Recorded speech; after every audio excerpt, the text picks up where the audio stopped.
All right, we spent some time yesterday in class talking about the process of making a choice, and I'd like to put a little bit more detail into that and highlight what is called the ventral limbic loop. If you recall from our discussion, we set up a scenario where we've got two shoulder angels. There's one that's based on emotion, the limbic system, and then there's another based on logic, the prefrontal cortex. And these feed into a group of structures collectively called the basal ganglia. The basal ganglia weigh the pros and cons and then elicit a response, some sort of motor program that acts something while blocking other motor programs that might inhibit the action. To see this up close, let's take a closer look at this ventral limbic loop. It's going to start first of all with cortical input. If we break down structures involved in this input, we would see certainly the prefrontal cortex. This is going to be the executive reasoning associated with prediction of the future. Certainly we would see temporal cortex. This is where all of my sensory input is coming into. The hippocampus. Recollection of recent memories that will allow me to better predict the future, better remember the past. The cingulate gyrus, which is all about avoiding pain and doing cost-benefit analysis. And lastly, the amygdala, which is your fear response and emotional memory. All of these describe the cortical input that will feed into the basal ganglia. Specifically, and this isn't important, but it's kind of fun, the ventral striatum. This is where I find my nucleus accumbens. Also, a key component of the basal ganglia is going to be the pallidum, the ventral pallidum, and it's the pallidum that will then signal to the thalamus, specifically the mediodorsal portion of the thalamus. This is the area that projects back to the prefrontal cortex. That's going to go to the motor cortex to dictate movement. Now let's see if we can draw some of these out. We have cortical input, we have the prefrontal cortex, that's going to be this area up here, prefrontal cortex. Of course, the temporal cortex will be out in this region. We have the hippocampus here. We have the cingulate gyrus here. We have the amygdala down in this region. All of these will feed into, and we can probably blow this area up, the structures associated with the basal ganglia sitting right in this region. Let's put down the dorsal striatum, and then the ventral striatum, which consists of the nucleus accumbens primarily. An oversimplification, but these are key components of the basal ganglia. So we have a lot of, this is a significant pathway, so we're going to blow this up a little bit. What are called frontostriatal circuits that feed all of this information into the basal ganglia from the cortex that allow it to start processing the information to try and determine what to do. From there, as we discussed, the signal then goes into the thalamus.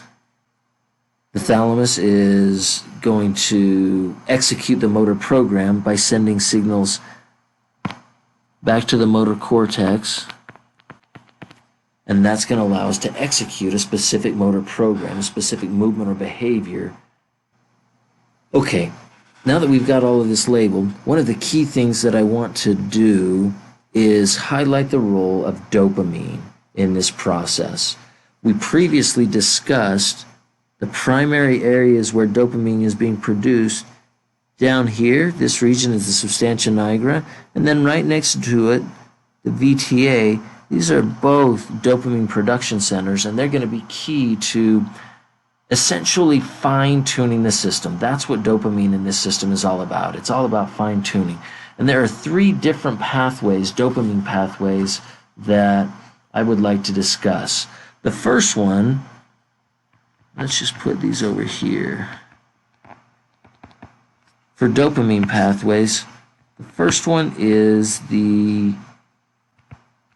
nigrostriatal pathway. And we'll show this in yellow. This is going to deliver dopamine from the substantia nigra pars compacta to the dorsal striatum. So this pathway will begin here and come over here. A second pathway is called the mesolimbic pathway. We'll show this one in orange. This pathway emanates from the VTA. It comes over to the ventral striatum, the nucleus accumbens. And the third pathway we call the mesocortical pathway. We'll show this in green. This pathway emanates from the VTA to deliver dopamine to the prefrontal cortex and areas associated with the cortex. Now, why is this important? Well, this is important because, as I said earlier, it's dopamine that can tip the balance, the scales between emotion or logic, as the basal ganglia weigh out inputs from these various regions saying, I want to do this, or no, I don't want to do this because I know something better in the future will come. Dopamine is the key ingredient that will fine-tune the system for us. Let's then examine this in terms of the reward center. So if we zoom out, let's come over now and explore the reward center of the brain. There are several key components to this. One that we've already mentioned, the ventral tegmental area. That was highlighted as the upper part of the brainstem as a source of dopamine. This area is very responsive to things like intense love or lust, really. It loves novelty. Things that are new trigger the VTA. And as we already mentioned, through the mesolimbic pathway, its job is to deliver dopamine to the nucleus accumbens. Let's now look at the nucleus accumbens. Behaviors associated with the nucleus accumbens, this is where I would find pleasure, motivation, laughter, but also addiction. This is also a key area where placebo effect works. It works with 2 primary neurotransmitters. We've already mentioned dopamine. That's the focus of this video. Dopamine equals pleasure. It will also respond to serotonin. Serotonin has a calming effect. But at the end of it all, this is for reward. Other key areas of the reward center include the amygdala. This is important because it is all about emotion.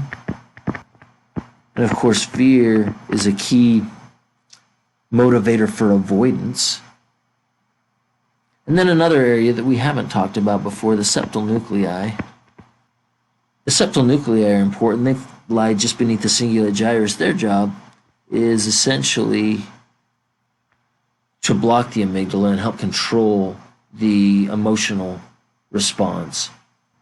So let's see if we can wrap this up in terms of addiction. Some key attributes of addiction include, first of all, a substance that is highly stimulating version of a natural product. Supply is also important. If something has a limitless supply, that tends to be something that would qualify as being addictive. We already discussed the role of Novelty. The ventral tegmental area loves novel things. So an increased variety would spike the addictive powers of any given substance. And the last thing we want to recognize is binging without coherent recognition of the behavioral or brain changes associated with this pattern. Let's see if we can't use pornography as an example of how all of this stuff works. Certainly is not limited to pornography. Pornography just happens to fit all of these perfectly. It's a highly stimulating version of a natural product. In today's environment with cell phones, the supply of pornography is limitless. You never have to view the same thing twice, so novelty is through the roof, and you can binge without recognition of behavioral brain changes. So let's see how this might work. To see that, we have to come back to this region of the brain, the VTA. As the VTA is stimulated, enhanced stimulation, because it's an artificial stimulant, but it's mimicking a natural product, loads and loads of dopamine are delivered through the mesolimbic pathway here to the nucleus accumbens. The nucleus accumbens receives a powerful pleasure response because of the amount of dopamine that was delivered. Now, this represents a key point in someone's behavior. Throughout your life, perhaps even on a daily or a weekly basis, we're bombarded with images that could be pornographic in nature. But what we choose to do with those images based on this very important next step. Remember, we have the prefrontal cortex over here, the frontostriatal circuitry, trying to also feed back onto the basal ganglia to help us understand consequences of behavior. So the image comes in, it's a highly stimulating image. If I allow myself to receive the reward, then I strengthen the circuitry associated with the delivery of that reward. However, if I choose to allow the prefrontal cortex to say, you know what, that's not right, I can weaken the synapses and not let my brain process that information and recognize that information as a reward. So which one wins, the prefrontal cortex, or in this case, the VTA, both of them acting simultaneously on the basal ganglia? If you choose to allow the reward for the behavior, then we go through a series of steps that will lead to addiction. So, step one would be what's called sensitization. And this reinforces the behavior. In other words, you recognize, wow, that was amazing. I want to do that again. This immediately initiates a rewiring of the brain, and this is something that we need to recognize. The brain, because it's plastic, it's constantly rewiring. And this rewiring leads to changes in gene expressions, things like delta phos-B. We see an increase in the dopamine receptor type, so we see an increase in D1 receptors with a concomitant decrease in D2 receptors. The D2 receptors tend to be inhibitory. The D1 receptors tend to be stimulatory. We also see something called potentiation. This has two components to it. First of all, an increase in synapse strength. And second, all associated neurons that are synapsing with all of the different inputs that are happening simultaneously will begin to be wired together. The saying is, things that fire together wire together. To give you an example of how this works, most people today get their porn on their cell phones. It's easy, it's private, no one has to know, and you have a limitless supply. The problem is you use that cell phone for other things. So if you're constantly using your phone for porn, then every time you use the phone, you're going to think about porn. Now consider the scenario where your mother calls you up to wish you happy birthday. The phone rings, you reach your hand into your pocket to pull your phone out, you realize that it's your mom, but what's going through your head? Unfortunately, what's going through your head is the pornographic image that you viewed the day earlier or that morning. And so this is the idea behind the things that fire together, wire together. You now associate the phone with porn. The next thing that happens, if this is not immediately curbed, is a process called desensitization. This is essentially a loss of interest in life in general. Why? Because you have a desensitized reward circuit. To help understand that, let's go back up to our picture here. Remember, if we look at the basal ganglia, the cortical input, we talked about the importance of this system in driving motivation. The whole reason I do anything is because there's some sort of reward in it for me. I get out of breakfast in the morning because I find work rewarding, or the long-term goals, I don't want to lose my job. But all of this is driven by the fact that I can stimulate the nucleus accumbens. However, with desensitization, because of the significant amount of dopamine receptors that are being upregulated to receive the massive dopamine response associated with the VTA delivery, this is really the sunglasses effect. In other words, when I go outside and it's really, really bright, what do? I put on sunglasses to dull the response. And this is exactly what happens. We see a massive decrease overall in dopamine receptors. Now, there's still sufficient dopamine receptors to respond to the stimulus, that is the pornography. However, now daily stimulants that would otherwise stimulate the nucleus accumbens to drive some sort of pleasure reward circuitry, now I don't have enough dopamine receptors to do that. In other words, things like just getting out of bed in the morning or hanging out with my friends socially become a burden because there's no reward in it for me. Interestingly, for pornography, this becomes a huge problem because to feed the beast, you have to continue to progress in the frequency and type of porn that you're viewing. This typically ends with an individual, let's say a male, it doesn't have to be male, but let's say that this is a male, an individual that can no longer now be excited by social engagement, that is no longer excited by dating, that can't be even sexually stimulated by a beautiful girl because it's not the depth of porn that he's used to seeing. This leads to performance problems and the inability to even achieve an erection under normal conditions. And if this is a marriage situation, marriages are destroyed by this. This, of course, presents the brain with a significant problem because remember, we've got two circuits coming in. We've got this mesolimbic pathway coming in, feeding the basal ganglia, but we've also got the prefrontal cortex trying to say, you know what, this isn't right. This isn't how I want my future to go. There are problems associated with this. That leads to the third step in the process that we call hypofrontality. This happens when the brain starts to rewire the circuitry associated with the cortical inputs. Because the brain doesn't like conflict and wants to avoid conflict, it essentially cuts off the prefrontal cortex. Now, you have to make sure you understand the significance of this.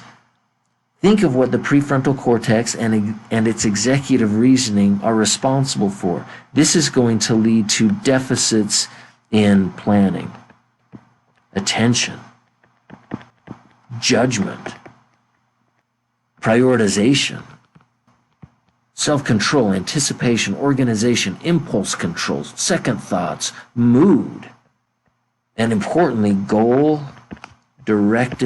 behavior. All of these will become less important in individuals who are suffering from hypofrontality. Now, we see the positive feedback loop associated with this process. We see something called operant conditioning. Follow me through this cycle. We have addiction. invariably, this is going to lead to guilt and stress. Unfortunately, the brain doesn't like guilt and stress, and so it seeks out those things that drive the pleasure center. And right now, the only thing driving the pleasure center is pornography. This leads to craving. The very thing that's causing the problem in the first place. In other words, behavior modification is induced by consequences of the behavior. It is a nasty, self-inflicted positive feedback loop that spirals worse and worse over time. Of course, pornography isn't the only addictive substance. Interestingly, if we come over here, I'd like to zoom in on these cells here. This is a zoom in of, first of all, the projection neurons associated with the VTA delivering their dopamine response. We also have VTA in our neurons that are part of this. And then over in white, the medium spiny neurons of the nucleus accumbens. I just want to highlight where common drug addictions can take place. Alcohol has receptors right here. Opiates work directly on the medium spiny neurons, as do cannabinoids. Phencycline, this is going to be PCP. Angel dust. Nicotine has powerful effects on both of these cell types. Cocaine stimulates the VTA. Opiates, another highly addictive substance and a problem. We mentioned that they affect the medium spiny neurons. They also have receptors here on the interneurons associated with the VTA to stimulate that. As you can see, all of these different addictive substances drive the same pathway that we've been talking about. Now, a real-life scenario, a buddy of mine had a problem with pot. It's interesting, we see pushes for pot legalization. It's legal in several states now, even recreationally. People say it's not that big of a deal. It's not a strong addiction. Well, it's an addiction, period. It doesn't matter how strong it is. As a case in point, my buddy, he was a member of the church. His wife was not. We were working with them, and he had a son who was diagnosed with leukemia, and we spent several years helping him work through some of the problems associated with that. It was really neat to see how that experience brought the family together. However, after all the chemotherapy rounds, this individual, my friend, went back to his pot addiction. And his wife one day found stashes of marijuana in the house and recognized, obviously, that's not good for the children. And so she confronted him and basically gave him an ultimatum. We can't have this in the house. It's either pot or the family. You get to choose. And because of everything that we described with the hypofrontality, the inability to plan, obviously he lost his job. He had a hard time with that. He had no attention. He wasn't able to make good judgments. His goal-directed behavior was gone. And in his blindness, because he was suffering from hypofrontality, he chose pot over his family. And it was amazing to listen to his justifications for that choice. It ended his marriage, and it was really, really a hard thing to see. All right, if we zoom out really quick, let's see if we can't review what we've been talking about. We have the reward circuitry of the brain. It's all driven by dopamine and in part serotonin coming into the basal ganglia. And this is counterbalanced by signals coming through the prefrontal cortex. We see inputs from other cortical areas, including the temporal cortex. We see the amygdala play a role in all of this. But at the end of it all of these inputs are processed, and a motor program is determined based on a system of weights, checks, and balances. And that motor program is sent to the thalamus. The thalamus then executes through the primary motor cortex, a motor program. In individuals with addiction, these routes, specifically the dopamine routes, become, rather than dirt roads or even a simple 2-lane road, they become massive 8-lane highways. The overstimulation of dopamine leads to changes in the brain associated with gene expression, alteration in dopamine receptors, and potentiation that ties certain behaviors with the addiction. This is then followed by a desensitization, which leads to a loss of motivation because of this desensitized reward circuit, and now it's nearly impossible to find any sort of happiness or reward in day-to-day behaviors. The final part of the addiction pathway is the hypofrontality, where the frontostriatal circuits associated with the prefrontal cortex are basically destroyed because they provide conflict in the brain. And when we remove the prefrontal cortex, then planning, attention, judgment, reflection, self-control, anticipation, organization, all of these aspects of the prefrontal cortex are lost, and we lose our ability for goal-directed behavior. And that is the reward circuitry and addiction. Of course, it would be important to recognize that because of the plasticity of the brain, all of this can be fixed. So for all types of addiction, there is recovery. It's a hard recovery. It's a long recovery, to be sure. But the plasticity of the brain allows us to build new roads, to find new ways to stimulate and find joy and pleasure by stimulating the nucleus accumbens.